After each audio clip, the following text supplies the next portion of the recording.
আসসালামু আলাইকুম। আজকে আমাদের পঞ্চম ক্লাস।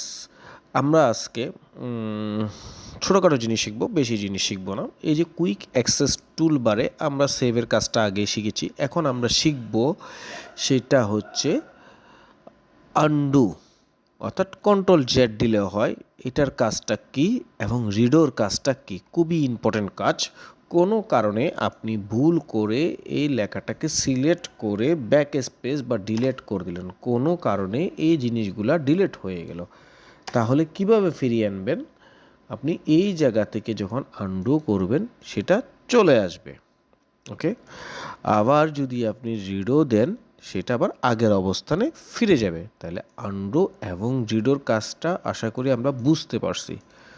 ওকে, এটা শর্টকাট কি আছে? শর্টকাট কি বলতে কিবোর্ডের মাধ্যমে আপনি, আমি তো এখানে মাউস ইউজ করতেছি, কিবোর্ডের মাধ্যমে আপনি করতে পারেন কন্ট্রোল জেড দিয়ে। এরকম মাইক্রোসফট ওয়ার্ডে অনেকগুলো শর্টকাট কি আসছে, যেগুলো আমরা আপনাদেরকে আস্তে আস্তে স্টেপ বাই স্টেপ দেখাবো। এই লেখাটা আমি কপি করলাম, কপি করে আমি পেস্ট করলাম।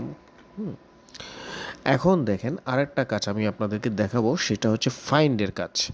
আমি যদি এত বড় একটা ডকুমেন্টে আমি যদি কোনো লেখা খুঁজে না পাই, তাহলে আমি ফাইন্ড থেকে এটা ইজিলি ফাইন্ড দেওয়ার সাথে সাথে একটা ডায়ালগ বক্স আসবে, এটাকে বলা হয় ডায়ালগ বক্স। এখান থেকে আমি ইজিলি খুঁজে বের করতে পারবো। আমি যদি এখানে লিখি ইভেন, ইভিইএন, তাহলে দেখেন লেখাটা কোথায় আছে, যেখানে যেখানে আছে সেখানে সেখানে ফাইন্ড নেক্সট খোঁজা যাচ্ছে, বের করা যাচ্ছে খুব ইজিতেই।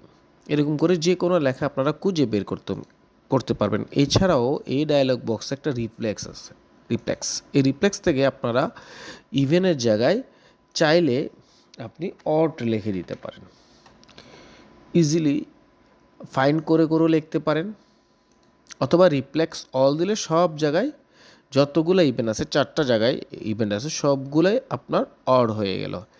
এভাবে করে আপনারা চেঞ্জিং করতে পারেন খুব সহজে। কোনো ডকুমেন্টে যদি কোনো ভুল ওয়ার্ড টাইপ করেন বারবার, এই রিফ্লেক্স থেকে আপনারা ইজিলি কী করতে পারবেন,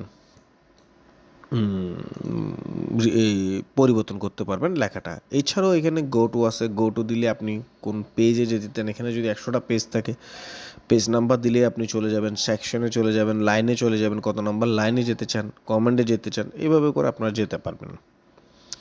আর ফাইন থেকে ইজিলি আপনারা খুঁজে বের করতে পারবেন। আজ এই পর্যন্তই। আশা করি আপনাদের ক্লাসটা ভালো লেগেছে। পরবর্তী ক্লাস দেখার আমন্ত্রণ রইল। আল্লাহ হাফেজ। আসসালামু আলাইকুম।